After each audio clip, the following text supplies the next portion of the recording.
अखेर 5 वर्षांनंतर मराठी कुटुंबाला न्याय मिळालेला आहे। मुंबईतील शिवसेनेचे विभाग प्रमुख लालसिंग राजपुरोहित यांनी कांदिवलीतल्या एका मराठी कुटुंबियांच्या दुकानाचा गाळा हडप केलेला होता। दुकानाचे पैसे मागणाऱ्या पै या कुटुंबियांना जीवे मारण्याची धमकी देणाऱ्या शिवसेनेच्या विभाग प्रमुखाला अखेर कांदिवली पोलिसांनी गुन्हा दाखल करत अटक केलेली आहे।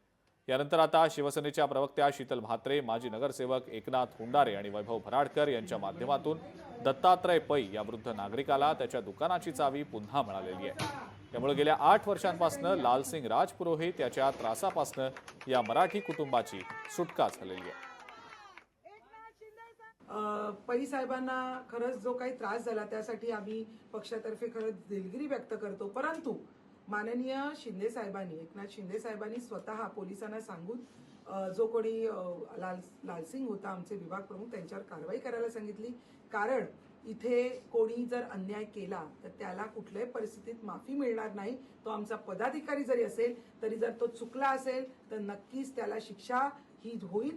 साहेबांना जेव्हा कळलं की लालूने या माणसाला त्रास दिला तरी तुरंत ऍक्शन घेतलं। पोलिसांना सांगितलं की यांचं काम तुम्ही करा आणि त्याच्यावर हायफाय करा।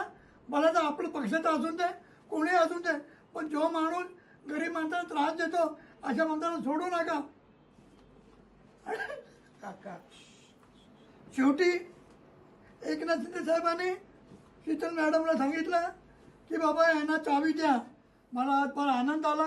मी खास करून एकनाथ शिंदे साहेबांना धन्यवाद देतो। लोकशाही मराठी ऐका, पहा, जागरूक रहा।